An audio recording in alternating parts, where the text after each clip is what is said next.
presento a Tomás. Tomás Pérez Bejo es doctor en Historia por la Universidad Complutense de Madrid. Ha ejercido la docencia, la investigación en distintas universidades y centros de investigación europeos y americanos. Actualmente profesor investigador en el Instituto Nacional de Antropología e Historia de México. Es autor de numerosas publicaciones, entre las que se pueden citar Elegía criolla, una reinterpretación de las guerras de la independencia hispanoamericanas, que va a ser como el centro de la charla de hoy. España imaginada, historia de la invención de una nación. Y un libro más reciente, 3 de julio de 1898, El fin del imperio. También tiene otro libro que es Nación, Identidad Nacional y otros mitos nacionalistas de 1999. Digo al respecto dos cosas. Primero, antes que después me olvide, porque estoy medio viejo y me olvido de las cosas. Agradecerte a vos, Tomás, fuertemente la presencia virtual hoy con nosotros. Los que estamos aquí somos un grupo de amigos, los cuales desde hace algún tiempo nos juntamos en encuentros periódicos para intentar entender un poco más nuestro pasado. En segundo lugar, quiero citar una frase de la historiadora mexicana Virginia Guedea, o Guedea, como se pronuncia. Dice esta historiadora: las aportaciones que se han hecho en los últimos años permiten, casi me atrevería a decir que exigen, emprender nuevas interpretaciones generales que proporcionen nuevas y más actualizadas visiones de conjunto. Ya son muchos los historiadores que han dirigido sus trabajos por este camino. Uno de ellos es Tomás, que hoy está con nosotros. Él lo ha hecho a través de toda su obra, todo su trabajo, y en particular en este libro Elegía criolla, que para mí ha sido de una gran ayuda para reiniciar el camino del conocimiento de la historia. Tal como él lo propone, este camino, este reinicio, a través de un nuevo marco teórico global para entender el complejo proceso del fin del antiguo régimen en estas tierras de la monarquía católica. Yo había leído a algunos otros autores, por ejemplo, François Guerra, Chiaramonte, bueno, varios autores, pero esta elegía criolla a mí me pareció un trabajo sorprendente, en el sentido de agrandar mi mirada hacia el pasado, un pasado que yo había captado de un modo muy diverso. Para mí fue un nuevo comienzo que le agradezco a Tomás. Pude de este modo volver a la historia, recorriendo un camino que espero me lleve a la larga hacia una mirada crítica de nuestro pasado remoto o más reciente. En particular con respecto a ese tosco, digamos, maniqueísmo que nos inculcó el nacionalismo. Bueno, entonces, a partir de esto que dije así brevemente, le damos paso a Tomás que nos presente Elegía criolla. Adelante, Tomás. Bueno, muchas gracias, Luis. Muchas gracias también a todos los demás que están oyéndome aquí. La verdad es que para mí es un gusto hacer algo con Luis porque somos, yo diría, viejos amigos cibernéticos, ¿no? Es decir, o sea, tenemos una larga trayectoria de intercambios de correos. Yo espero que alguna vez nos conozcamos, podamos estar cara a cara. Además, recuerda, Luis, que me tienes prometido un asado cuando una vez viaje a Argentina. Entonces, yo espero cobrártelo alguna vez, en algún momento. Obviamente, está pendiente ese. Y entonces lo que había hablado con Luis es que voy a intentar hacer una especie de síntesis muy breve porque sobre todo me interesa mucho el intercambio con ustedes, con todos ustedes, ¿no? O sea, sus preguntas, sus dudas, sus objeciones. Y por lo tanto me voy a limitar casi a hacer una especie de esquema global de por qué este libro. Es un libro que se publicó originalmente en 2010, después ha vuelto a reeditar varias veces. Y obviamente está muy vinculado a la celebración del Bicentenario de la Independencia en varios países de América Latina, México, Argentina, Chile, etcétera. Y es un libro que es un tanto, yo diría que paradójico el recorrido que ha tenido, porque por un lado, en el origen, cuando yo planteo el libro, tampoco me planteo hacer algo particularmente original, sino justamente de acuerdo con esta cita de Virginia Guedea que hacía Luis al principio, intentar ver después de todo lo que se había investigado en las últimas décadas, y cuando planteo las últimas décadas digo las finales del siglo pasado, del siglo XX y las primeras del siglo XXI, sobre el problema de las independencias. Lo que faltaba era una especie de esquema global en torno a cómo encajar esas nuevas investigaciones, que eran muy concretas, muy exhaustivas, es un tema ampliamente visitado, como todos ustedes saben, por los historiadores, e intentar, a partir de estas nuevas aportaciones, hacer una especie de visión global nueva. Lo que pasa es que esa visión global nueva, la verdad es que al final resultó extremadamente novedosa, es decir, o sea, porque no es lo mismo ir contando pequeños detalles que cambiar la mirada general, y me atrevería a decir que también en gran parte provocativa. En mi caso la verdad es que no había un interés especial de provocación, pero así ha sido leído y así ha sido interpretado. ¿Por qué? Porque de alguna forma el libro pone en cuestión la mayor parte de las cosas que sabíamos, o mejor dicho, que creíamos saber sobre lo que habían sido las independencias y lo que se había llevado a las independencias, y sobre todo porque me parece una importante, y eso yo en el libro lo contaba ya al principio, porque hablar del pasado es siempre de alguna forma mirar, hablar del presente y sobre todo hablar del futuro. Es decir, o sea, cuando los historiadores en el fondo, cuando hablamos del pasado, lo que estamos haciendo es nuevas formas de enfrentar el futuro de las sociedades latinoamericanas. Y después yo me di cuenta al escribir el libro que teníamos un problema, y teníamos un problema de sociedades secuestradas por la historia, pero secuestradas por la historia por una determinada interpretación de la historia.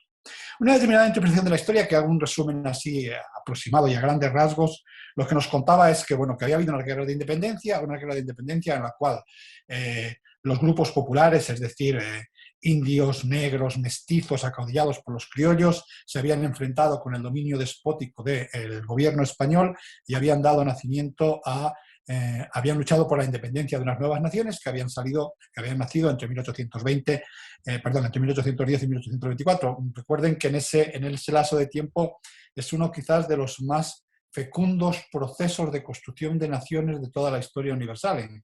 En poco más de 10 años se crean casi una veintena de nuevos estados-nación, incluido, y eso me parece muy importante, quiero destacarlo aquí, incluido la propia España, que como estado-nación surge también de esas guerras de independencia. Es decir, eso es algo que para el nacionalismo español resulta muy difícil de asumir, pero la monarquía católica era otra cosa que el actual estado-nación español. Entonces, lo que yo hago en mi libro primero es cuestionarme la primera cuestión. ¿Fueron esto guerras de independencia? Y claro, ahí la cuestión es que, desde luego, si uno analiza la composición de los ejércitos que participaron en estas guerras desde el cono sur, es decir, desde Argentina y Chile hasta México, lo que uno encuentra no es lo que nos contó la historia oficial. Los ejércitos, tanto los ejércitos independentistas como los ejércitos realistas, estaban formados básica y exclusivamente por americanos. Es decir, en realidad la presencia de españoles era realmente marginal. Les pongo un ejemplo para que esto no suene como algo teórico. La última gran batalla de la monarquía en América es la batalla de Ayacucho, que es la que supone el fin del dominio sobre el virreinato del Perú, el último de los grandes virreinatos. Y la batalla de Ayacucho, sabemos más o menos los individuos que participaron. El ejército realista estaba formado aproximadamente por en torno a unos 9.500 hombres. 9.500 hombres contados desde el general hasta el último tambor de los que formaban el ejército.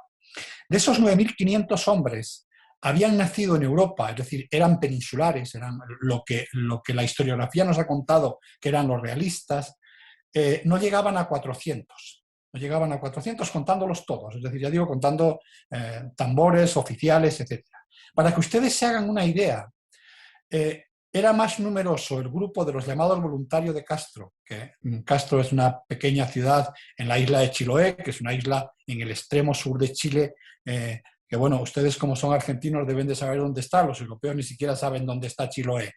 Había más chilotas en el ejército realista que originarios de todos los reinos y señoríos europeos de la monarquía. Solo esto para que ustedes se hagan una idea. Y esto se repite continuamente, es decir, se repite continuamente. Lo que pasa es que esto la historiografía no lo ha contado. Por poner otro ejemplo argentino, que supongo que es un ejemplo que ustedes conocen más. Uno de los episodios claves de la llamada Guerra de Independencia Argentina es la Batalla de Salta. La Batalla de Salta, el general que mandaba el ejército argentino, y pongo lo de argentino entre comillas, el ejército rebelde, era Belgrano, que era un criollo, y hasta ahí digamos que no hay absolutamente ningún problema porque eso encajaría dentro del esquema tradicional. Recuerden que además es una batalla importante porque es en parte donde se define el color de la bandera argentina, de la actual bandera argentina, etc. Claro, lo que no nos cuenta la historiografía es que el general de las tropas realistas era Pío Tristán, que era un criollo del Perú, pero igual de criollo que Belgrano, es decir, o sea, eran igual de criollos el uno que el otro, y además en este caso con una previa relación de amistad entre ellos. Entonces, ese es ese componente de guerra civil que yo destaco en mi libro. Ahora, claro, ahí surge inmediatamente una pregunta, como historiador, y como historiador uno tiene que planteárselo. ¿Por qué la historiografía del siglo XIX se empeñó en contar esto como guerras de independencia y no como una guerra civil? Y ahí me encontré, cuando lo analizo, con un fenómeno muy curioso. Primero, en el momento en que tuvieron lugar de las guerras, casi nadie habló de guerras de independencia. Todo el mundo habló de guerra civil o de revolución, pero no de guerra de independencia. Es decir, que la idea de convertirlas en guerra de independencia fue una invención de la historiografía posterior a lo largo del siglo XIX. ¿Y por qué la historiografía posterior las construye como guerra de independencia? Porque las guerras civiles tienen un muy difícil acomodo en sociedades, como son las sociedades nacionales, que se imaginan a sí mismos como comunidades de hermanos. Conseguir la victoria sobre la sangre y los muertos de los propios hermanos es en una cultura como la nuestra francamente algo reprobable. Es decir, nadie quiere ser calificado de Caín, por decirlo de forma metafórica. Claro, eso tiene una salida absolutamente fácil desde el punto de vista del discurso, que es convertir a los otros en ajenos a la comunidad nacional, en extranjeros a la comunidad nacional. Y eso es lo que hace la historiografía del siglo XIX. Lo hace porque está intentando construir una nación. Es decir, no quiero decir que los historiadores del siglo XIX fuesen unos malvados perversos que quisieran mentir. Lo que ocurre es que necesitan utilizar este esquema. Y ese es uno, digamos, de los ejes de mi libro, la definición de lo que ocurrió y por qué ocurrió. Y eso, insisto, o sea, fue así desde el sur de los actuales Estados Unidos. Recuerden que la frontera de la monarquía no era la actual frontera mexicana, sino que incluía una buena parte de lo que actualmente son el sudeste de los Estados Unidos, California, Nuevo México, Texas, etcétera, etcétera. Hubo este mismo problema. El siguiente problema que yo planteo en mi libro es cuando nosotros decimos que la nación argentina consigue su independencia, ¿de qué estamos hablando exactamente? Porque claro, un error que los historiadores no podemos cometer es pensar que los términos significan lo mismo en el pasado que lo que significan en estos momentos. Y lo que sí les puedo asegurar es una cosa, que el sentimiento de identidad nacional argentina, mexicana, española, etcétera, a lo largo del siglo XVI, XVII y XVIII es inexistente. Lo que define el ser político de los individuos es su condición de súbditos de un monarca, no formar parte de una nación, con lo cual la paradoja con la que nos encontramos es con que es una guerra de liberación nacional sin naciones, es decir, Argentina, México, España y Perú se construyen como naciones a lo largo del siglo XIX, pero no en el momento de la ruptura imperial, o dicho de otra forma. Cuando nosotros decimos, y voy a ponerles un ejemplo no argentino, en este caso mexicano, porque estamos en la celebración del bicentenario de la independencia de México, cuando decimos que en 1821 la nación mexicana declara su independencia, estamos diciendo una media verdad, o lo que es lo mismo, una media mentira. En 1821 lo único que ocurre es que una antigua división administrativa de la monarquía declara su soberanía política, pero la construcción de la nación mexicana y de los mexicanos, entendidos como miembros de una nación, va a ser un proceso que se va a prolongar durante todo el siglo XIX, parte del siglo XX y, si no, incluso hasta nuestros días. Es decir, que realmente lo que hay es simplemente una autonomía política de una unidad administrativa. Pero recuerden una cosa, en este discurso que les estoy construyendo. Si en el mundo político del antiguo régimen la política pasaba por la legitimidad del rey, Es decir, la política pasaba por el hecho de que el rey gobernaba, en realidad por herencia divina, que es lo que decían todos los documentos. Fulano de tal es rey por la gracia de Dios, y por lo tanto el problema era quién era el heredero legítimo. Pero en el mundo moderno, en el mundo que surge a partir de finales del siglo XVIII y siglo XIX, solo es legítimo aquel poder que representa a una nación. Por lo cual, ¿cuál es el problema que se ven enfrentados esos estados nacidos de la disgregación imperial hispánica? Construir naciones que legitimen su poder como estados, porque ya no se gobierna en nombre del rey o en nombre de Dios, se gobierna en nombre de la nación, pero para eso hay que fabricar la nación.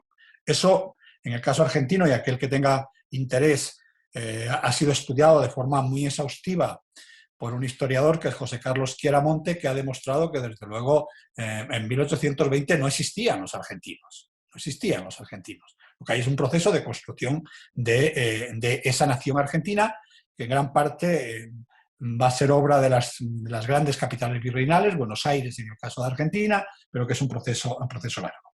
Y esto nos lleva al otro aspecto que yo trato en mi libro, y con esto ya quiero terminar porque ya les dije que quería simplemente hacerles un esquema muy global para que después lo discutiésemos, que es, ¿qué queda de ese asunto de las guerras de independencia como un enfrentamiento entre criollos y peninsulares? Es decir, entre españoles de un lado y argentinos, peruanos, etc. Bueno, yo en gran parte esa pregunta se la he respondido cuando les he hablado del ejemplo de la batalla de Ayacucho, pero se la voy a responder de forma mucho más precisa, poniéndoles sobre un ejemplo con el que quiero terminar. En el año 1808, justo a las puertas de lo que va a ser la gran crisis imperial de 1810, el virrey de la Nueva España, Venegas, encarga un censo en la Ciudad de México. Carga un censo en la Ciudad de México que es un censo muy particular, porque normalmente los censos del antiguo régimen lo que le preguntan a la gente es si es noble o no es noble, si está soltero o casado, etcétera, pero no le preguntan dónde ha nacido. Este censo es un censo muy peculiar o muy particular, porque entre las preguntas que incluye es el lugar de nacimiento del individuo que se le censa. Es decir, o sea, es un censo, como todos ustedes saben, es simplemente el recuento de la población, en este caso de la Ciudad de México. Quiero hacerles una aclaración. En esos momentos la Ciudad de México debía de ser el lugar de toda América donde más peninsulares había. Donde más peninsulares había no, por algo muy sencillo.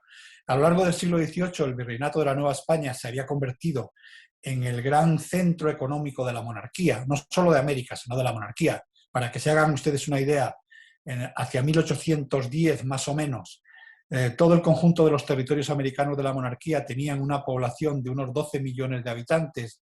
De esos 12 millones, 6 vivían en el virreinato de la Nueva España, sobre todo vinculado a las minas de plata del Bajío, pero también vinculado a que era el gran centro comercial del mundo, es decir, o sea, controlaba el comercio con Asia a través del galeón de Manila y controlaba el comercio con Europa a través de Cádiz y de Veracruz. Eso que hace que, bueno, como ustedes saben, los emigrantes en el siglo XVIII, en el siglo XIX y en el siglo actual no emigran a las zonas económicamente pobres, emigran a aquellas zonas en las cuales creen que hay posibilidades de avance económico. Me da exactamente lo mismo los españoles del siglo XVIII a la hora de irse a América que los gallegos y los italianos del siglo XIX. Es decir, los gallegos y los italianos del siglo XIX obviamente no emigran a Honduras, sino que emigran a Buenos Aires porque tienen la expectativa de un crecimiento económico. Entonces, digamos que, para entendernos de alguna manera, la Ciudad de México era lo mismo que el Buenos Aires de finales del siglo XIX, es decir, un emporio económico con un crecimiento económico espectacular, etc. ¿Saben cuántos peninsulares había en la Ciudad de México? No llegaban al 1% de la población total de la Ciudad de México. La respuesta es obvia. Si ustedes piensan que el 1% de la población de la América española mantuvo una sangrienta guerra durante más de 20 años contra el 99% restante de la población, pues la verdad es que no hay mucho más que decir, ¿no? Es decir, o sea, parece bastante inverosímil. Y recuerden una cosa, en un momento en que además la monarquía había sido desarmada militarmente, con lo cual carecía de posibilidades de trasladar soldados a América por dos motivos. Uno, porque el territorio estaba ocupado por Napoleón. Recuerden que cuando se produce todo este fenómeno, la península ibérica está ocupada por las tropas napoleónicas. Y dos, porque la flota de la monarquía había sido destruida por los ingleses en la batalla de Trafalgar, con lo cual no había prácticamente ninguna posibilidad. Entonces, eso es lo que explica que cuando uno empieza a ver quién formaban los oficiales del ejército realista, quién formaban los oficiales del ejército insurgente, fundamentalmente lo que se encuentra son criollos. Y por lo tanto, esa idea de una guerra civil entre criollos, una guerra civil entre criollos, que es el origen de la gran revolución, de eso que François Xavier Guerra, quien Luis citaba hace un momento, llama las revoluciones hispánicas y que supuso el final del antiguo régimen. Ese es el contexto de mi libro y ese es el contexto en el cual quería un poco hacerles esta presentación, explicarles el porqué de este libro y cuáles son sus conclusiones más relevantes y un poco el esquema general en que se marca.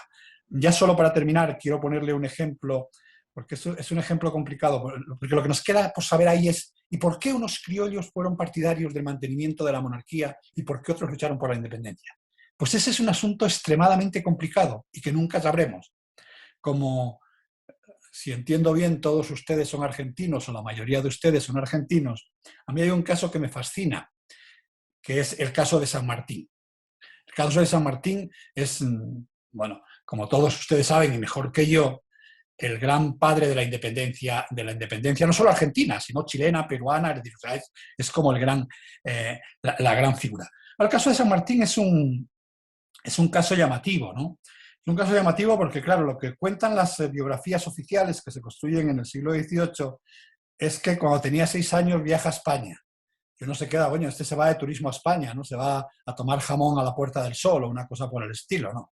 No, San Martín a los 6 años no es que viaje a España, es que, hijo de un funcionario virreinal, se vuelve a España con su familia. Se vuelve a España con su familia, estudia en España, desarrolla una brillante carrera en el ejército del rey. Recuerden que es teniente coronel del ejército del rey en la batalla de Bailén, es decir, o sea, que es un personaje realmente. ¿Y qué es lo que lleva a San Martín 18 años más tarde a decidir que es argentino y volverse a luchar en contra de la monarquía? Pues yo sigo sin saberlo.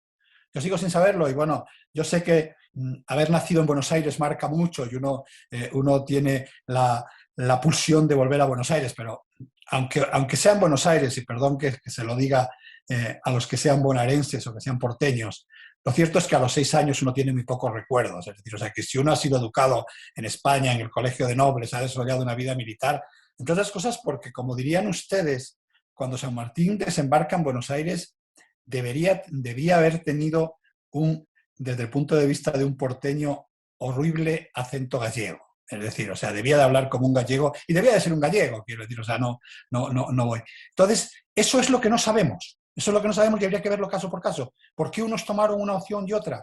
Bueno, eso es el problema de todas las guerras civiles, que resulta muy difícil saber por qué uno acaba ubicándose en un lado y en otro. Y yo creo que ya me he extendido demasiado, con esto cierro y sigo y abrimos el turno de preguntas y sobre todo de discusión. Me interesa mucho discutir con ustedes y que ustedes me cuenten qué opinan y hasta qué punto están de acuerdo o en desacuerdo y por qué, claro. Bien, ahí vamos, como dijimos antes, los que tengan alguna pregunta vayan elaborándola en el chat, así las podemos leer. Yo tenía la primera, pero ya me la respondiste, así que me dejaste sin una pregunta. Pero ahí en el libro, vos varias veces decís, hablas de, cuando hablas de guerra civil, la expresión tuya es guerra civil larga. Guerra civil larga. No me parece entender, pero digo, ¿a qué te referís con eso de una guerra civil larga? Sí, mira, esa sí que, Luis, es una pregunta yo creo que enormemente interesante, porque además responde otra, que yo creo que es una especie de maldición en la historiografía latinoamericana, también en la historiografía española, por cierto, que tiene que ver por qué toda la primera mitad del siglo XIX fue tan conflictiva en todos los países que habían formado parte de la antigua monarquía. Es decir, uno ve la historia de Argentina durante la primera mitad del siglo XIX y es un caos, ¿no? De guerras, pronunciamientos, etc. Ve la historia mexicana de la primera mitad del siglo XIX y se encuentra exactamente con lo mismo. Ve la historia española de la primera mitad del siglo XIX y es exactamente lo mismo. Es decir, es una sucesión de pronunciamientos militares, golpes de Estado, etcétera. Mi hipótesis, y esa es una hipótesis que sí que yo sé que es problemática y que creo que habría que reflexionar más sobre ella, es, primero, que en esa guerra civil que abarcó aproximadamente de 1810 a 1820, veintitantos, dependiendo de los países, se debatieron muchas cuestiones, o sea, se luchó por muchas cosas, y ni siquiera posiblemente la más importante fue el mantenimiento de la unidad de la monarquía, sino que se discutieron temas sobre la libertad de comercio, sobre la organización política individual o no individual, sobre la propiedad plena dentro de lo que sería el nuevo régimen burgués o una propiedad muy compleja que era la propiedad del antiguo régimen, etcétera, etcétera. Es decir, toda una serie de cuestiones, la abolición de la esclavitud, o sea, toda una serie de elementos realmente complicados. Y que en el momento que esa guerra concluyó, en realidad no estaban resueltos la mayoría de ellos, o yo creo que se resolvieron prácticamente, lo único que se resolvió es la creación de autonomías políticas. Entonces, mi hipótesis es que la inestabilidad crónica del mundo hispánico, y hablo del mundo hispánico porque incluyo tanto la parte europea como la parte americana, se debe a la complejidad de el paso de una forma de un gobierno de antiguo régimen al nuevo sistema liberal. Y que eso no se resolvió, como nos contaron los liberales del siglo XIX, con una marcha victoriosa del liberalismo, sino que los partidarios del antiguo régimen fueron muchos y que hubo una continua pugna entre unos factores y otros. Y por eso es por lo que yo hablo de una guerra civil larga que, si ustedes se dan cuenta, empieza a resolverse en todos los países entrada la segunda mitad del siglo XIX. Curiosamente, en todos los países hispánicos, la segunda mitad del siglo XIX, más o menos, no puede ser el último cuarto en unos, los últimos 30 años en otro, es mucho más estable porque finalmente, y es mi hipótesis, esa guerra civil termina en el momento en que se establece un nuevo sistema que es el que podríamos llamar ya el nuevo régimen liberal. Y yo creo que esto explica mucho mejor esa inestabilidad que esas continuas referencias de eruditos a la violeta de, bueno, yo no sé si esto se da tanto en Argentina, pero de luego en España se da mucho y en México también, ¿no? Que es esa cosa de los vicios congénitos de la raza, ¿no? O sea, tendemos a el caudillismo, tenemos una especie de gen, eso es que en España tiene un responsable fundamental que es Ortega, ¿no? Que le gustaba mucho hacer elucubraciones biológicas, y entonces parece que hay un gen que hace que los españoles nos dediquemos a matarnos unos a otros, ¿no? Yo creo que, lo cual por otro lado además es absolutamente contradictorio con los 3 siglos de estabilidad de la monarquía católica, que es uno de los regímenes más estables. En el caso de América pasaron reyes ineptos, menos ineptos, validos corruptos, etc. Y todo el siglo XVI, XVII, XVIII, una vez producida el establecimiento del régimen virreinal, son de una estabilidad que, si uno lo compara con Francia, Inglaterra, etcétera, a uno le produce sensación. Bueno, es que no es un asunto genético, es un asunto de las dificultades del nacimiento del nuevo régimen en sociedades que fundamentalmente eran de antiguo régimen. Y aquí, si me permites, Luis, una pequeña aclaración. Claro, el problema es que el intento de crear un régimen liberal se produce en una sociedad absolutamente tradicional, porque claro, uno ve la Constitución de Cádiz y dice, no, coño, esta es una Constitución liberal. Pero claro, ¿quiénes hicieron la Constitución de Cádiz? Cádiz era una ciudad de comerciantes en las cuales se reúnen 4 individuos que no representaban a nadie. O sea, es decir, en realidad ellos eran muy liberales, pero cuando hay que trasladar esta estructura liberal a sociedades tradicionales profundamente inmersas en el mundo del antiguo régimen, el asunto es mucho más problemático. A eso me refiero cuando hablo de una guerra civil continuada. Bueno, yo tengo otra más y después dejamos. No, la pregunta es cómo podríamos decir que Hispanoamérica fue una identidad definida y reconocible antes que cualquiera de las naciones que la siguieron. Como una pregunta, porque digo, ¿por qué estas últimas naciones que la siguen que nacen después, eh, se oponen, digamos, reniegan tan cerradamente de España en el primer momento, ¿no? Me pareciera como una, me parece a mí por lo menos, una cosa contradictoria. No sé si entendés la pregunta. Sí, sí, sí, entiendo la pregunta y además me parece una pregunta enormemente interesante. Eh, a ver, ¿por dónde empiezo? Desde luego, hay una cosa que es muy llamativa y es que si uno piensa, porque otra cosa eran otros grupos sociales, ¿no? Pero si uno piensa en las élites de la monarquía a finales del siglo XVIII, lo que más llama la atención es su homogeneidad. Eran extremadamente homogéneas, no para nuestro mundo, que, bueno, finalmente nosotros vivimos en una sociedad global, sino para los propios conceptos de la época. Estamos hablando de unas élites que recordaban un mismo origen. Recuerden que común en todos estos criollos es su idea de que ellos son los verdaderos descendientes de los conquistadores. Esa es una frase continua que repiten a lo largo del tiempo.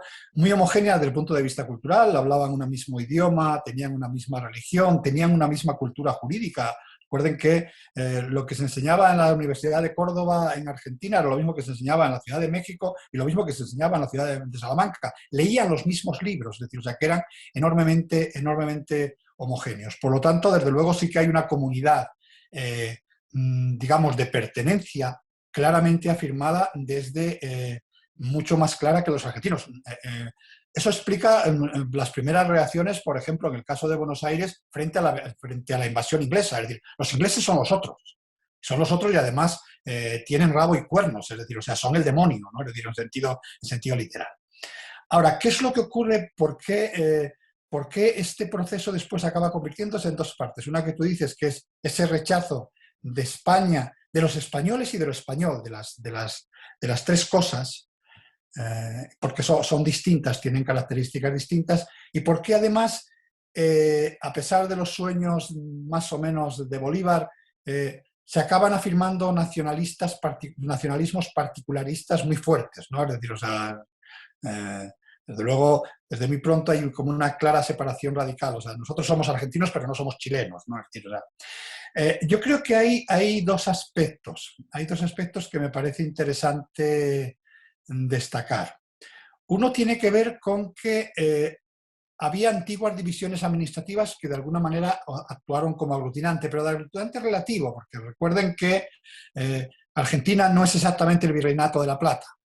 Entonces, ahí tenemos que tener en cuenta el propio desarrollo de los conflictos bélicos. Es decir, si uno piensa por qué Uruguay o la banda oriental del Río de la Plata, que decía Borges, se separa de Argentina, es el resultado del propio conflicto bélico. Es decir, o sea, desde luego, lo que les puedo asegurar es que en 1800 no había uruguayos y argentinos. Es decir, o sea, entonces, el propio desarrollo del conflicto bélico y los jefes militares van creando espacios de poder. Entonces, eso juega un papel importante en ese proceso de diferenciación. Y la otra parte es que a medida que se va desarrollando la guerra, hay una clara voluntad de construir la imagen del español como el otro enemigo. Eso en el caso de Argentina además se lleva quizás en un primer momento al extremo. Entonces se trata de denigrar a los españoles, para lo cual es muy curioso, porque en realidad si uno revisa los panfletos antiespañoles, antigachupines en el caso de México, porque como saben a los españoles el nombre que se les da es de gachupines. En realidad, toda su visión histórica está retomada directamente de la leyenda negra de los países protestantes del siglo XVI y XVII contra la monarquía católica. Entonces, la consideración, la violencia de la conquista, el carácter sanguinario de los españoles, la mala colonización española frente a la buena colonización anglosajona o holandesa. Todos estos elementos son utilizados por los nuevos líderes como forma de construir identidad, con un asunto absolutamente paradójico, porque claro, esas mismas élites criollas que hasta 1810 e incluso hasta un poco más tarde lo que reivindicaban es que ellos eran los descendientes de los conquistadores, ellos eran los que habían hecho la conquista, ahora lo que reivindican es su origen indígena, su origen prehispánico. Ellos son parte de las víctimas de la conquista. Recuerden que el primer himno, la letra del himno argentino en su primera versión incluye esa llamada a los incas que nosotros vamos a vengar porque los incas son nuestros antepasados. es una cosa muy fascinante desde el punto de vista histórico, porque estamos hablando de unas élites racial y racistamente blancas. O sea, cuando digo racial y racistamente blancas, ¿a qué me refiero?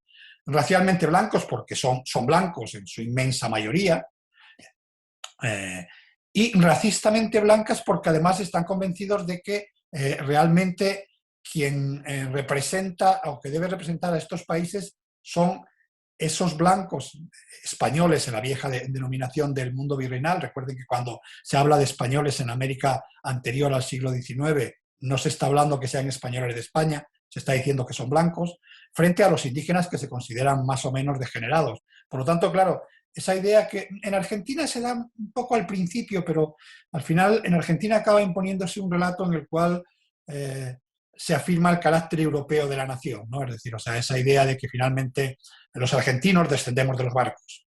Pero que en México se lleva hasta el último extremo, es decir, o sea, las élites mexicanas del siglo XIX son igual de blancas que las argentinas, pero lo que dicen es que ellos descienden de los aztecas.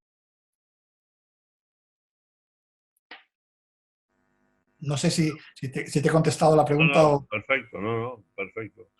Lucía, ¿hay alguna pregunta? No sé si quedan unos minutos para hacer alguna pregunta. Sí, hay varias. Voy a ver cómo puedo resumir. Hay una sobre San Martín, que Tomás ahí hablaste de una figura que acá es bastante intocable, y preguntan si no se puede explicar la misión liberadora de José de San Martín desde la hipótesis de que trabajaba siguiendo órdenes de la masonería europea.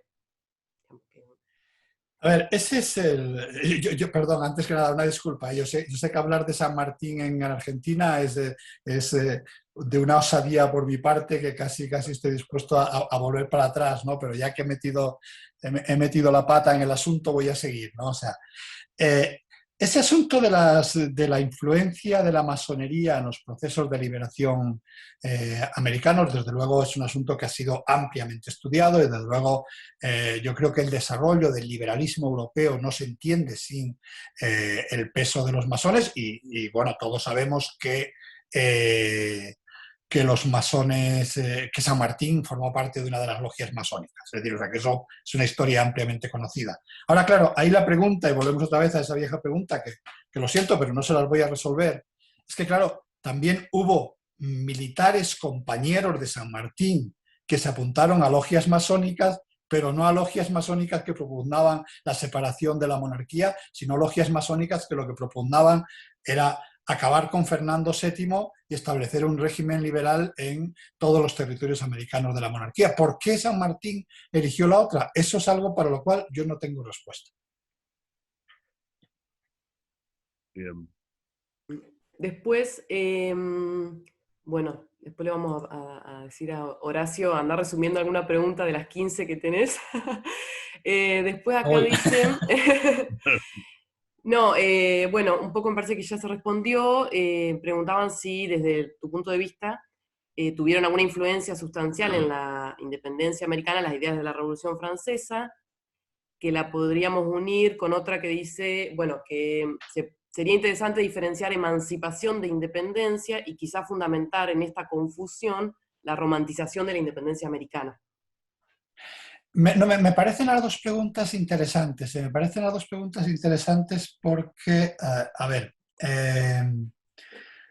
¿de qué estaban hablando exactamente en los primeros momentos cuando hablaban de independencia? Es un asunto muy complicado porque, claro, en realidad los antiguos señoríos y reinos de la monarquía se consideraban independientes, lo cual no significaba que no aceptasen la soberanía del monarca. Por lo tanto, es un juego de palabras extremadamente complicado. O sea, y eso, a lo que pasa es que aquí no puedo dar una respuesta general porque depende en cada caso y en cada momento histórico concreto. Recuerden una cosa, lo que se produce entre 1810 y 1820 aproximadamente es una auténtica revolución y todas las revoluciones producen un proceso de aceleración de la historia. Entonces, no es lo mismo lo que se dice en 1810 que lo que se dice en 1812 que lo que se dice en 1814. Cuando me refiero a que no es lo mismo, ¿a qué me refiero? Que incluso cuando se dice la misma palabra, se están diciendo cosas distintas. cosas distintas. Y el otro asunto, y para aquí sí tengo una respuesta más concreta, es el que tiene que ver con la influencia de las ideas de la Revolución Francesa y de la Revolución norteamericana. Ese es un asunto posiblemente uno de los más debatidos de toda la historia sobre las independencias, pero prácticamente ya desde las primeras décadas del siglo XIX. Los liberales latinoamericanos pusieron todo su interés en demostrar que en realidad las revoluciones que se habían producido en sus respectivos países formaban parte del mismo núcleo revolucionario y que por lo tanto estaban inspirados en la Revolución Francesa y en la Revolución Norteamericana. Y eso ha seguido repitiéndose en la historiografía. Ahora, cuando uno ve, por ejemplo, los textos que se publican en torno a la Revolución de Mayo, y digo la Revolución de Mayo, no digo ya en 1820, digo la Revolución de Mayo, la verdad es que de Revolución Francesa uno encuentra bastante poco y de Revolución Norteamericana todavía menos. La única excepción quizás es el caso de Venezuela, que sí que en sus escritos hay una cierta presencia del mundo de la Constitución norteamericana. Curiosamente, lo que uno encuentra mucho es, diría, el tomismo de las universidades españolas. Es decir, o sea, cuando están hablando de pueblo, cuando están hablando de derechos de pueblo, lo que único que encuentra es esa vieja idea de la escuela de Salamanca de que la soberanía reside en el pueblo y que el rey solo la tiene en usufructo, y que cuando el rey no está, y eso en definitiva es en última instancia lo que está contando el Cabildo de Buenos Aires, que cuando el rey no está, el pueblo reasume la soberanía por ausencia del monarca. Y la verdad es que cuando uno lee el mundo en el que se mueven en torno a 1810, insisto en que para años posteriores el asunto va siendo mucho más cambiante, lo que encuentra es mucho más escolástica salamantina que ideas de la Revolución Francesa, de la Revolución Francesa posterior. Recuerden una cosa, y eso es muy llamativo, que tiene algo también de retórica.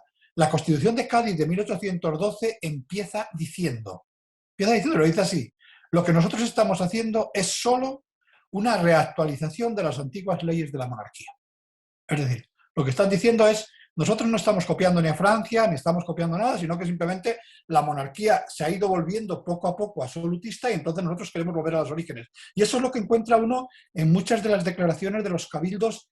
Y además es muy curioso porque lo interesante de todo esto es que la respuesta que da el Cabildo de la Ciudad de Buenos Aires es la misma respuesta que da el Cabildo de la Ciudad de México, es la misma respuesta que da el Cabildo de la Ciudad de Manila y es la misma respuesta que da el Cabildo de la ciudad de Sevilla. Es decir, todos ellos lo que están haciendo es reflejar la concepción que tenían del poder político y que les habían enseñado, insisto, en unas universidades que seguían siendo en gran parte herederas del viejo tomismo de la Universidad de Salamanca. Bueno, le podemos dar la palabra a Horacio, que tenía varias preguntas para ver si puede resumir. Sí, y después había alguna más en el chat. Si Tomás, ¿podés esperar? Yo no tengo prisa, o sea, que el tiempo que ustedes quieran. Gracias, mucho gusto, Tomás, en conocerte. La verdad que de las tres que iba a proponer, una tenía que ver con esto último que acaba de comentar Tomás, porque claramente las declaraciones de las juntas, todo se funda en la retroversión de la soberanía propia del pactismo, ¿no? de la doctrina del pactismo español, más que de las ideas. Pero hay un elemento que quiero preguntarle a Tomás, y es respecto del juramento de fidelidad a Fernando VII, en los movimientos juntistas americanos. Si vos pensás, Tomás, que eran auténticos, en el sentido de que lo que estaban proclamando era una emancipación o una resistencia a la invasión napoleónica, o si fue oportunista. Y digo esto porque tenemos ejemplos en la historia nuestra muy peculiares. Por ejemplo, los hermanos Pincheira, de origen chileno, que es una especie de escisión de lo que se llama la historiografía liberal del ejército realista, que terminan asediando los bordes de Buenos Aires hasta 1832 y usan la Cruz de Borgoña como bandera, ¿no es cierto? Es decir, esa fidelidad de Fernando VII, ¿fue auténtica de parte de los españoles americanos o fue simplemente un argumento oportunista para empezar a construir otra cosa? Mira, esa es una pregunta excelente y que, como supongo que sabes, seguro que sabes, ha dado lugar a ríos de tinta. Incluso en el caso de la historiografía mexicana ha dado lugar a una expresión que a mí me encanta, que es la máscara de Fernando VII. La máscara de Fernando VII. Es decir, la idea de que los insurgentes que utilizaron a Fernando VII lo utilizaron como máscara. Claro, eso tiene una explicación muy sencilla, y es que cuando las historias nacionales reconstruyen lo que había ocurrido en 1810, se encuentran con que los supuestos inicios de la independencia se habían iniciado, todos ellos, casi sin excepción, con el grito de ¡Viva Fernando VII! Entonces, claro, si ustedes piensan en el caso de México, que celebra el Día de la Independencia, es el 15 de septiembre, vinculado al grito de Hidalgo en Dolores, en el cual el grito es ¡Viva Fernando VII!, estarán ustedes de acuerdo conmigo que como grito de independencia es un grito un poco raro, ¿no? Es decir, o sea, uno declara la independencia diciendo que viva el rey de quien se quiere independizar, ¿no? Entonces es muy raro. Entonces, claro, la historiografía inventó o creó esa idea de la máscara de Fernando VII. Dice, no, es que Hidalgo no creía realmente en Fernando VII, simplemente lo utilizó como un elemento de movilización. Yo no lo sé porque, claro, ¿qué es lo que pensaba Hidalgo? ¿Qué es lo que pensaba San Martín? Pues como no hagamos un ejercicio de hablar con los muertos, resulta bastante complicado. Ahora, a mí me parece que, a pesar de que ha dado lugar a ríos de tinta, es una pregunta bastante poco relevante. ¿Por qué? Porque a mí lo que me parece relevante es que en México o en Buenos Aires, aquellos individuos que querían movilizar la población hayan pensado que solo la podían movilizar si utilizaban la figura de Fernando VII. Con lo cual, lo que estaban aceptando es que, al margen de lo que ellos pensasen personalmente, la mayor parte de la población era absolutamente fiel a Fernando VII.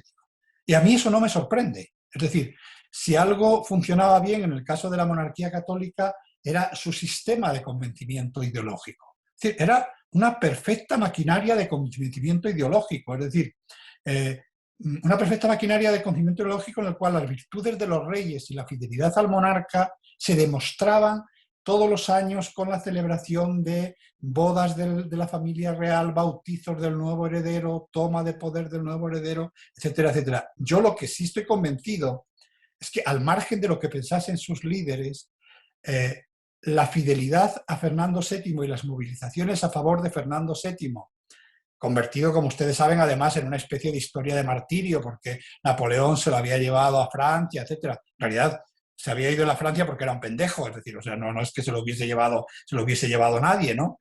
Pero todo ese proceso fue real, es decir, o sea, había una población con un sentimiento de fidelidad enormemente establecido hacia el rey. Y recuerda, Horacio, otra cosa que me parece muy importante. La fidelidad al rey era personal. Es decir, era cada individuo quien juraba personalmente su fidelidad al rey, y además era un acto cuasi religioso. Y recuerden una cosa, todas las primeras constituciones de todos los países hispánicos, desde la de Cádiz hasta las sucesivas constituciones de México, Ecuador, Perú, etcétera, hay una cosa que van a seguir repitiendo también hasta, volviendo a lo que me preguntaba antes Luis, hasta mediados del siglo XIX, y es que la nación es católica. Una cosa que ha generado una especie de debate entre los historiadores, y que me parece a mí también que es un falso debate, es decir, pero ¿cómo puede una constitución liberal afirmarse católico si sería el mayor acto de dogmatismo? No, porque es que eso ni siquiera era imaginable pensar que no eran católicos. Es decir, eran católicos y fieles al rey católico.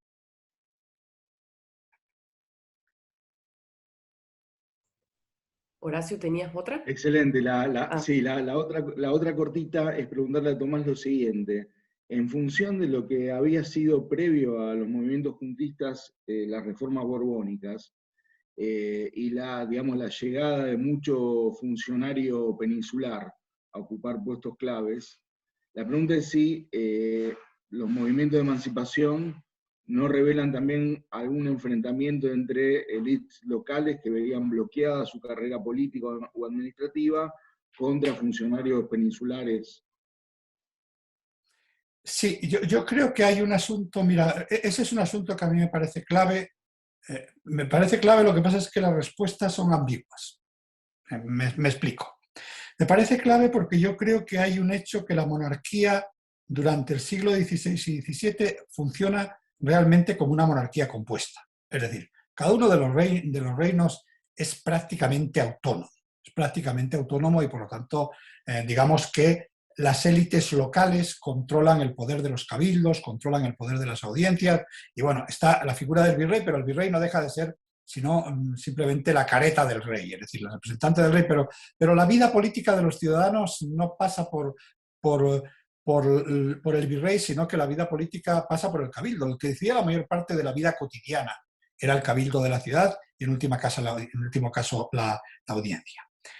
Con los Borbones se produce un fenómeno muy curioso que algunos historiadores, por ejemplo Brady, han hablado como de la segunda conquista. Y yo creo que no es tanto eso como un intento de reestructuración del Estado. Un intento de reestructuración del Estado para hacerle más eficiente. Para hacerle más eficiente, se lo explico de manera muy sencilla. El Estado de los Austrias era absolutamente ineficiente y apenas tenía funcionarios. Entonces, lo que ocurre es, sobre todo en la monarquía borbónica, que recuerden que la monarquía borbónica llega al poder perdiendo la mitad de las posesiones de la monarquía en Europa. Es decir, o sea, pierden Flandes, pierden Italia, pierden Borgoña, pierden toda la parte de los territorios, con lo cual, a partir de la llegada de los Borbones al poder, la monarquía es mucho más americana porque depende mucho más de América. Y intentan racionalizar el poder, ¿para qué? Para conseguir más recursos. Ese es el objetivo fundamental.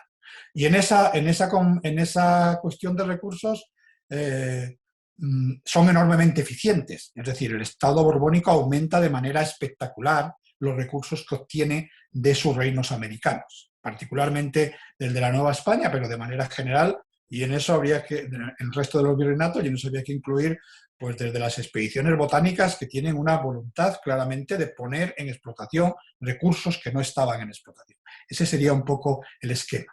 Ahora, claro, eso tiene una contraparte.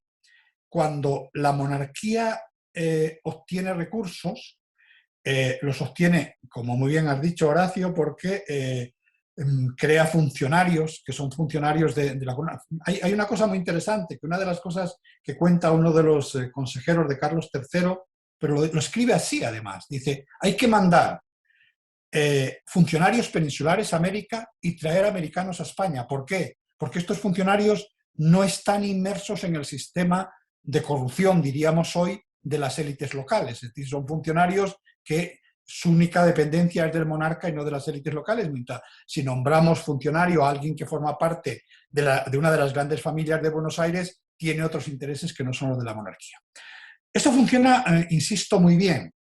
Ahora, esos recursos de más que extrae la monarquía, ¿quién deja de extraerlos? Las élites locales. Si quieren les pongo un ejemplo que me parece un ejemplo absolutamente maravilloso. Uno de los principales recursos financieros que obtenía la monarquía era la alcabala. La alcabala era una especie de impuesto sobre el valor añadido, de IVA diríamos actualmente. Entonces, la alcabala, por ejemplo, en el caso de México, normalmente el Estado no la cobraba directamente, sino que la arrendaba. Y la arrendaba al consulado de comerciantes, en este caso de la Ciudad de México, que durante décadas le pagaba a la monarquía un tanto y después la diferencia de lo que sacaba con respecto a ese tanto se quedaba con ello.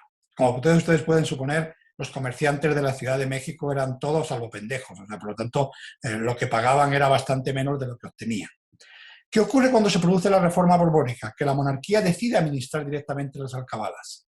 Para que ustedes se hagan una idea de lo que esto supuso, en el primer año que la monarquía cobra las alcabalas personalmente, descontando el gasto de los funcionarios que se ocupan de ello, obtiene 3 veces más de lo que pagaba el consulado de comerciantes.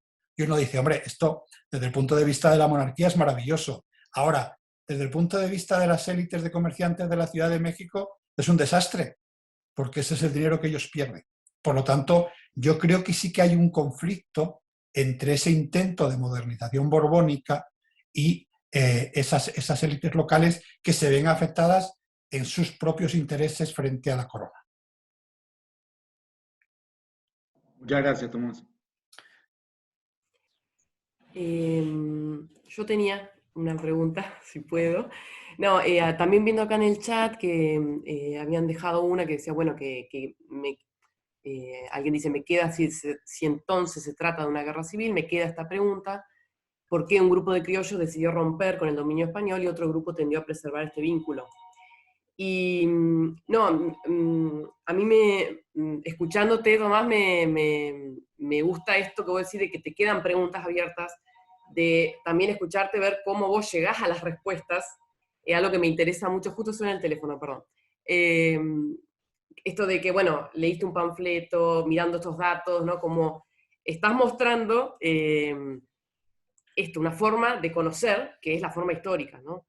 ¿Por qué digo esto? Primero porque es fascinante escucharte, y también me ayuda porque a mí yo doy clases de historia en escuela media, y ahora tengo una hija que empezó la escolaridad, digamos, y veo cómo le empiezan a enseñar la historia, muy nacionalista, para mi gusto.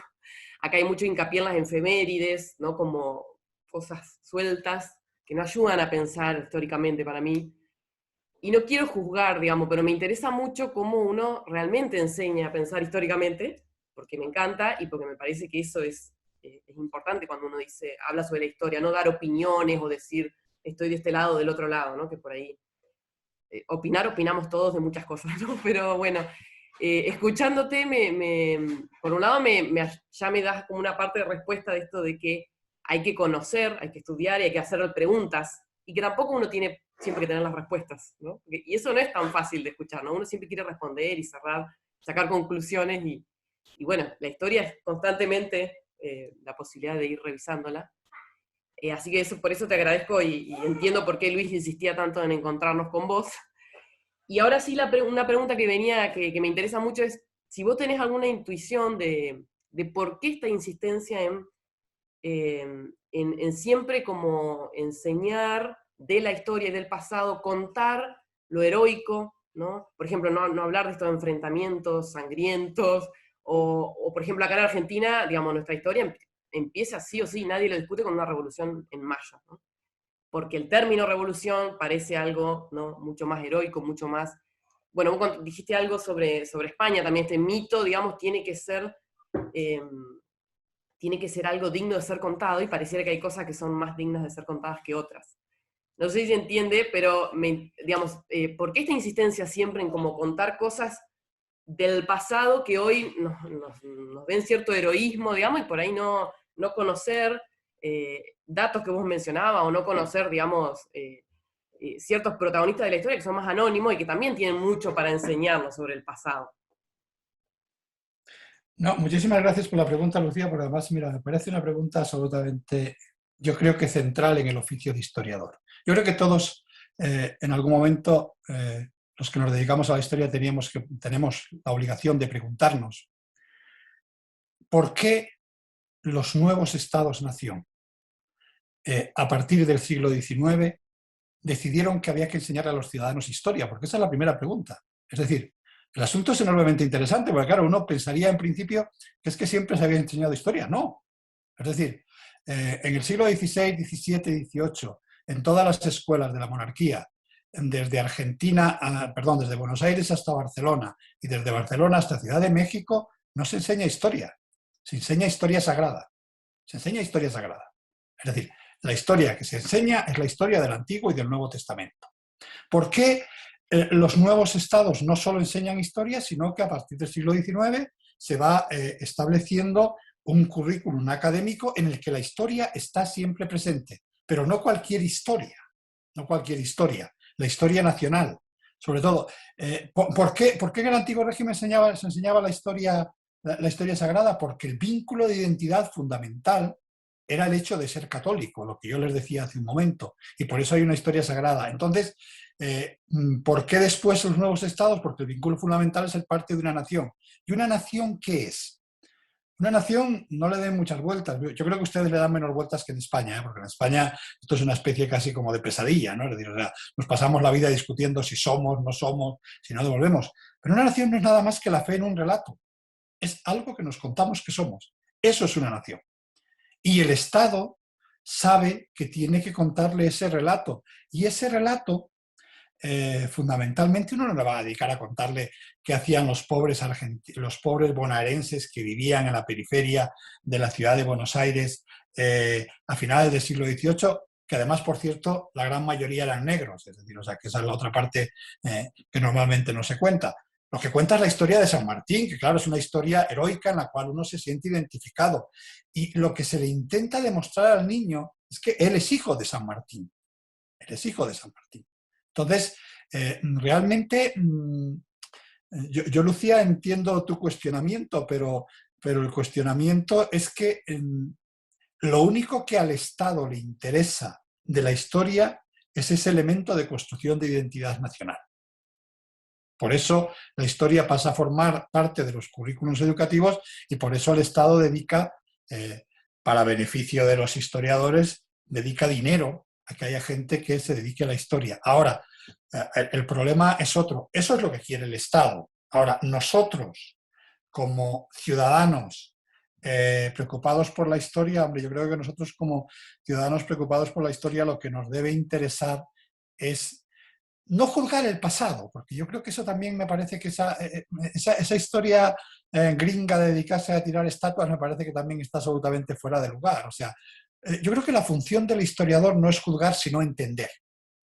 O sea, entender por qué se hicieron las cosas así en un momento determinado. O sea, no es juzgar si San Martín era patriota o no era patriota, sino intentar entender los motivos que están detrás de la postura de San Martín y no de la postura de San Martín, porque claro, a ver, San Martín no pasa solo los Andes, es decir, pasa los Andes acompañado de una serie de personas de las cuales habría que saber qué le impulsaron a seguir a San Martín, porque claro, tampoco tienen por qué ser los mismos motivos que llevaron a San Martín a cruzar los Andes. Entonces, yo creo que esa es la función del historiador.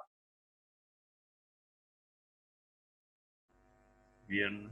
¿Cómo está el tiempo? Porque creo que había una más, pero... Tomás.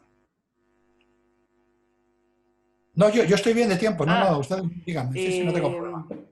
No, hay una pregunta más relacionada a la actualidad, si podías contestar en qué medida la historia latinoamericana influye en la situación política actual de nuestros países.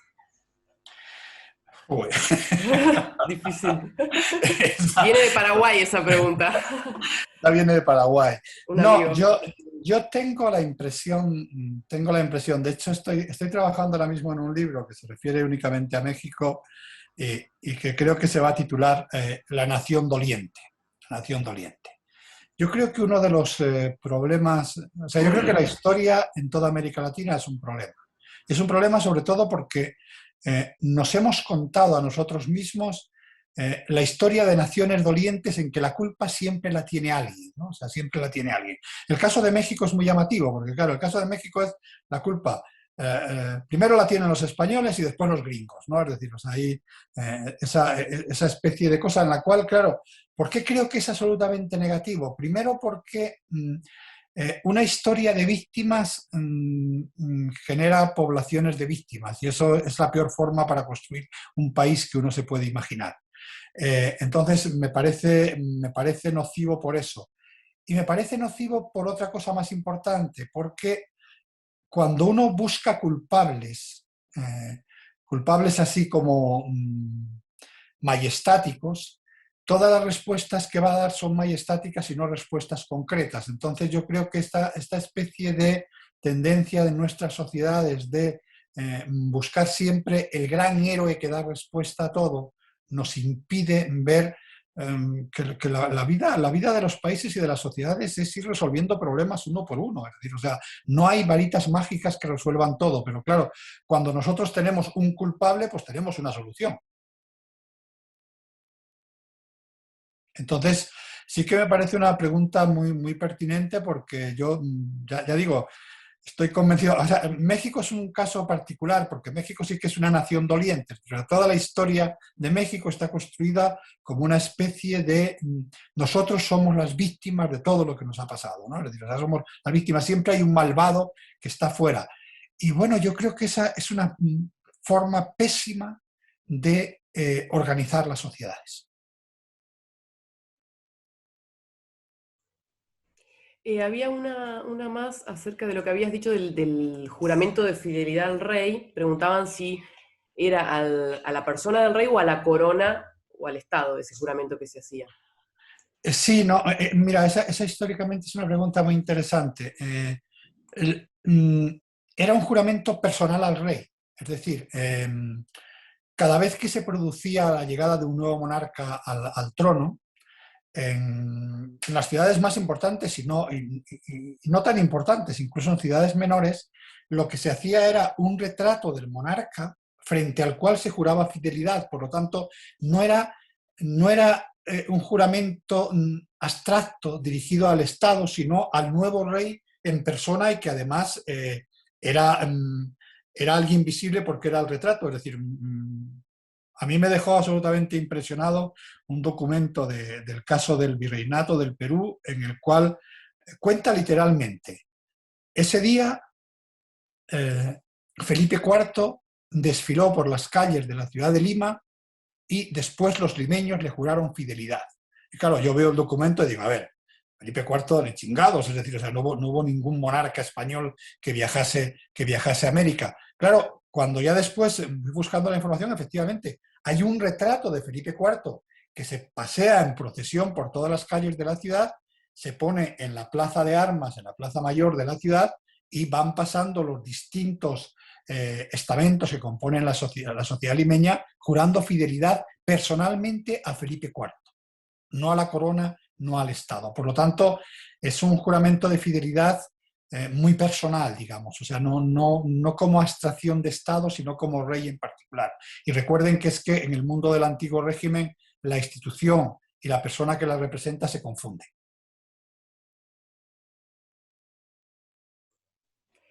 Horacio, ¿alguna de tus otras preguntas quería aprovechar?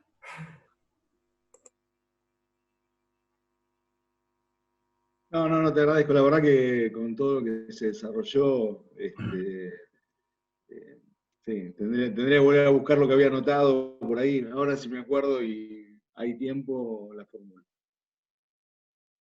Bueno. ¿Puedo hacer una pregunta, Lucía? Sí. Hola, buenos días. Gracias, Tomás, por tu importantísima apertura de horizontes. No, yo lo que quería preguntarte es sobre todo esto, digamos, la eficiencia de España en cuanto a generar un sentido de radicación de un pueblo nuevo, de alguna manera de un pueblo en continuidad, pero nuevo, pero mestizo, pero con otros componentes, digamos, ¿no? Sentido de radicación que se muestra en los momentos, digamos, independentistas como una fiera defensa contra los imperios nacientes y sus subsidiarios, digamos, como ser Inglaterra, Francia, Holanda, etcétera, que quedaron con fragmentos de América, fragmentos geográfico-políticos de América, pero no pudieron cumplir ningún proyecto en esta Hispanoamérica, ¿no? O Latinoamérica. En primer lugar, ella misma generó de alguna manera el sentido de autonomía y de independencia, ¿no? En ese sentido. Y otra de las pruebas es la positividad de eso que, como dijiste, 3 siglos no hubo conflictos, es decir, era una sociedad pacífica, donde se generó de alguna manera y se profundizó esa conciencia de pertenecer a un nuevo mundo, ¿no? Sin contradicción con lo que era España. La contradicción a mí me parece que se armó en una gran confusión que vino después con la fundación de estos estados nacionales de comarcas, ¿no? Porque además ese espíritu de autonomía estaba, como dijiste, en la audiencia, los cabildos, etc. Fue cultivada ese sentido, digamos, de comunidad política en génesis, ¿no? Cuando llegó la época de la independencia, me pareció que es más bien una débil. Primero, se generaron estos estados y comenzó la guerra, porque tuvimos las guerras nacionales, como 10 guerras nacionales, digamos, entre estas mismas naciones que habían vivido pacíficamente 3 siglos, ¿no? O pueblos, ¿no? Que habían vivido pacíficamente durante 3 siglos. Y esto hasta llegar al cuasi conflicto con Chile, Argentina-Chile, ¿no? Y por otra parte no se debió más bien a una España que estaba débil como para mantener la cohesión de este continente nuevo, ¿no? En el sentido de que era un espíritu más bien rentista, que había perdido el liderazgo europeo, ¿no? Que no tenía contacto con la naciente revolución industrial como para generar, digamos, en estos pueblos también una transmisión así de un desarrollo, y terminó todo, no terminó todo, pero de alguna manera se fue generando un espíritu de enfrentamiento fraterno, digamos, acá, por un lado, tanto internamente en cada país, como lo que se llama hoy grieta, como a nivel de los estados nacionales artificiales, de alguna manera, que se fueron generando desde el 1800. Pero lo que no se perdió es este deseo, esta voluntad de reintegración, de repensarse frente al mundo global, recuperando algo que de alguna manera existe, que de hecho existe desde su nacimiento, ¿no? Es decir, pondría un poco, por un lado, la crisis que tuvo España en cuanto a, de alguna manera, gobernar una independencia razonable, ¿no?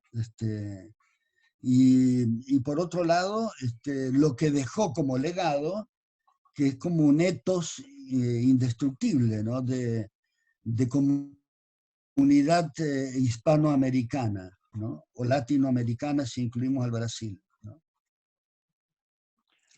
Sí, muchas gracias, Aníbal. Es que lo que plantea es amplísimo, o sea, es un asunto, pero hay algunas cuestiones que sí que me parece importante destacar. La primera, eso de la crisis imperial hispánica. Yo creo que no debemos de olvidarnos una cosa porque me parece importante y que me parece que, yo sé que la comparación a alguno de ustedes le va a llamar mucho la atención, pero yo creo que es absolutamente pertinente. Es decir, lo que ocurrió con el mundo hispánico es muy parecido a lo que ocurrió con la antigua Unión Soviética. No es que la Unión Soviética se desintegrase por los deseos de independencia de las repúblicas que la constituían. La Unión Soviética se desintegra porque fracasa en su competencia con Estados Unidos. Y como fracasa con su competencia de Estados Unidos, el resultado es su desgregación imperial. Es decir, yo creo que ese es un asunto que me parece que es central en todo esto. Y pongo el ejemplo de la Unión Soviética porque todos lo tenemos todavía muy reciente en la cabeza. Es decir, es una despiadada competencia internacional y el que pierde se disuelve. Dicho de una manera así muy, muy sencilla. No debemos de olvidarnos una cosa, que la crisis imperial hispánica empieza por un factor externo. No digo que no se hubiese producido antes o después. Yo creo que mantener unidos todos los territorios era prácticamente inviable, eran territorios enormemente dispersos. Recuerden que era un imperio que se extendía por todo el planeta, o sea, abarcaba, tenía territorios en todos los continentes. Pero recuerden que el inicio de la crisis es porque de pronto el rey dejó de estar. De pronto el rey dejó de estar. Y por primera vez en toda la historia de la monarquía, en sus 3 siglos de existencia, hay un ejército extranjero en la capital de la monarquía, que es Madrid. No había pasado nunca en los 3 siglos. Había habido ejércitos extranjeros en París, la capital de la monarquía francesa, pero no había habido nunca un ejército extranjero en la capital de la monarquía, en Madrid. Y de pronto el rey deja de estar, y esto genera una crisis generalizada en todo el conjunto de la monarquía. Y la primera pregunta, por eso les decía antes que todas las llamadas primeras declaraciones de independencia incluyen un explícito viva Fernando VII, es ¿quién tiene el poder en ausencia del monarca? Esa es la primera pregunta. ¿Quién tiene el poder en esencia del monarca? Y la respuesta es enormemente homogénea en toda la monarquía. Pero es enormemente homogénea en toda la monarquía porque lo que hacen todos es recurrir a lo que decían las antiguas leyes de las partidas del derecho castellano. ¿Y qué decían las leyes de las partidas? Que en caso de ausencia del monarca, los pueblos, no el pueblo, porque esa es una cosa que yo creo que hay que destacar mucho, porque claro, los liberales tendieron a entenderlo como el pueblo. No, lo que hablan son los pueblos. ¿Y los pueblos quiénes son? Los pueblos son los pueblos reales. El cabildo de la ciudad de Buenos Aires, el cabildo de la ciudad de México, el ayuntamiento de la ciudad de Sevilla, asume el poder en nombre del rey. Y en ese primer momento, por eso les decía también antes que es muy importante esos momentos, el problema es quién asume el gobierno en nombre del rey, pero con una clara voluntad de conservarlo para cuando Fernando VII regrese. Lo que ocurre es que nadie acepta al hermano de Napoleón Bonaparte como rey de la monarquía, pero no lo aceptan porque además lo que decía el derecho castellano es que el rey no era dueño de los reinos, sino que los tenía en usufructo y por lo tanto el rey no puede cedérselos a otro monarca. Puede cedérselos a su hijo, que es el heredero legítimo, pero no a otro monarca. Y lo que se había hecho en Bayona, las abdicaciones de Bayona, eran absolutamente ilegales vistos desde cualquier punto de vista. Y ese es el primer problema. Lo que pasa es que les decía también antes que hay un proceso de aceleración histórica. Y en ese proceso de aceleración histórica, en ese proceso revolucionario, inmediatamente se pasa a discutir ya no quién tiene derecho a gobernar en ausencia del rey, que es el tiempo de las juntas, por decirlo de alguna forma, sino de dónde viene la legitimidad del poder.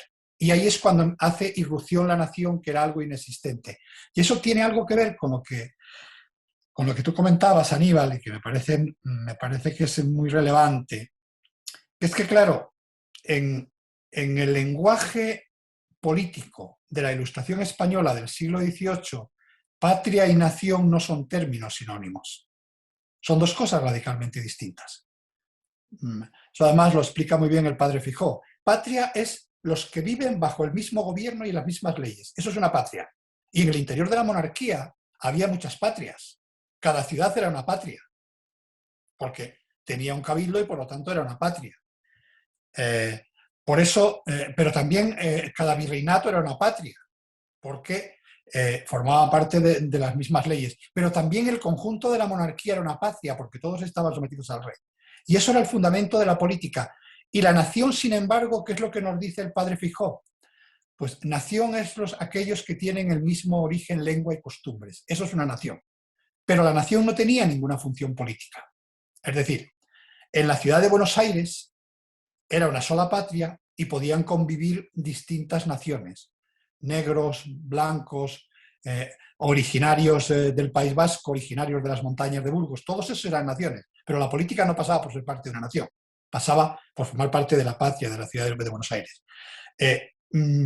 ¿Eso qué significa en su conjunto? Que claro, la estructura identitaria del imperio era extremadamente compleja porque había múltiples naciones y múltiples patrias, pero todas conviviendo bajo la común fidelidad al monarca. Pero con que eso lo decía hace un momento y no sé si he insistido suficiente en ello, al menos en el nivel de las élites, con una enorme homogeneidad. Es decir, o sea, piensen que todavía hoy, si uno viaja desde Madrid a Finlandia, a Helsinki, se cruza 30 idiomas distintos, etc. Si uno viaja desde el Cabo de Hornos hasta la frontera de Tijuana, pasa hablando el mismo idioma a lo largo de todo este territorio. Pero eso era así ya a finales del siglo XVIII. Entonces, esa homogeneidad cultural es lo que genera esa especie de ambigüedad que yo creo que de alguna manera no resuelto. Y a mí me gustaría mucho quizás acabar con esto, porque me parece un dato importante, que es que en el caso de América Latina yo tengo la impresión de que siempre ha habido una especie de ambigüedad entre los nacionalismos particulares y una especie de nación grande que abarcaría todos los territorios. Es decir, una especie de asunto no resuelto entre la patria chica y la patria grande, que decía Martí, ¿no? Es decir, esa especie de extremada ambigüedad, pero que es curioso porque está presente en toda la crisis imperial hispánica y en todas las revoluciones hispánicas. Está presente en Cádiz. O sea, recuerden que la Constitución de Cádiz es una constitución absolutamente sorprendente si uno considera que está hecha en 1812, que empieza diciendo una cosa tan llamativa como: la nación española está formada por todos los españoles de ambos hemisferios. No sé si se fijan lo que significa, o sea, todos los españoles de ambos hemisferios. Y claro, el problema que se plantea, y eso es lo que lo plantea uno de los diputados novohispanos en Cádiz, es, bueno, ¿y quiénes son esos españoles? Y claro, fíjense la respuesta. La respuesta es una respuesta absolutamente fascinante desde el punto de vista de la teoría política. Todos los que sean descendientes de los súbditos europeos de la monarquía, es decir, los originarios de España, de los súbditos americanos de la monarquía, es decir, los indígenas, y la mezcla entre ambos. Esos son españoles. Claro, eso es una definición que desde el punto de vista político moderno es como una cosa absolutamente casi incomprensible, ¿no? Sin embargo, curiosamente, esa misma Constitución, que en ese sentido es absolutamente incluyente, es decir, considera ciudadanos, fíjense que estamos hablando de principios del siglo XIX, en los orígenes del mundo colonial contemporáneo, y hay una Constitución que considera que los indios de Tlaxcala son españoles. Los indios de Tlaxcala son españoles. Sin embargo, esa misma Constitución dice: todo aquel que tenga un antepasado de origen africano no es español. No es español, ¿por qué? Pues efectivamente por lo que tú decías, Aníbal, porque es profundamente territorial, porque proviene de un territorio que no forma parte del territorio de las Españas, porque proviene de África. Los indios provienen de territorios que se considera que forman parte de las Españas y por lo tanto forman parte de ese grupo. Los negros no, porque son extranjeros a esa comunidad nacional. Bien. Hacemos un final. Sí, había una pregunta de Horacio, pero dijo que podíamos cerrar, como quiera Tomás. Bueno. No, Horacio, sí, plantéala. Ya con esto terminamos. No, pues me parecía que estaba cerrando, Tomás, y no quería... No, estaba pensando que en este tema de pensar las luchas de independencia como guerras civiles, hay un caso que es casi de laboratorio, que es el caso de Artigas. Porque Artigas forma un ejército que es policlasista, porque prácticamente participan todos los estamentos sociales, miembros de la élite, gauchos, negros, indios, y pelea en tres frentes: pelea contra los realistas que quedaban en Montevideo, pelea contra el gobierno de Buenos Aires y pelea contra el imperio de Brasil, ¿no? Y de ese punto de vista, pensaba, el caso Artigas es el caso que cierta, o sea, la historiografía marxista que domina en buena parte de nuestras universidades americanas, suelen usarlo mucho como para pensar la historia desde la visión de las clases subalternas, ¿no? Pero después, más allá digamos, de todas las cuestiones sociales implicadas en la guerra de independencia, se topan con verdaderos problemas interpretativos cuando, por ejemplo, en un caso como el mexicano, que tiene dos episodios revolucionarios claramente identificables, tratan de ver dónde está la revolución burguesa y dónde está la revolución obrera, ¿no? En esos episodios históricos. Entonces, la pregunta tiene que ver con algo de historiografía. ¿Dónde pensás que está, en todo caso, el aporte y dónde está la dificultad del marxismo que dominó las ciencias sociales en el siglo XX respecto de la historia nuestra, la latinoamericana? Mira, espero no ser muy tajante en este asunto. Yo creo que entre los problemas que tiene el marxismo, uno de los más graves es que el problema de la nación nunca le entendió. El problema de la nación nunca le entendió. Es decir, de hecho, en sentido estricto y a pesar de los escritos de el austromarxismo, que obviamente estaba muy preocupado por el problema, por el caso de Austria-Hungría o de Rosa Luxemburgo. Lo cierto es que no existe una teoría marxista sobre la nación. Sin embargo, es cierto también, como dices, curiosamente, que en torno a los años 60-70 se difundió en la historiografía latinoamericana, particularmente en la historiografía latinoamericana, un intento muy fuerte de explicar las guerras de independencia latinoamericanas como un conflicto de clases. Como un conflicto de clases.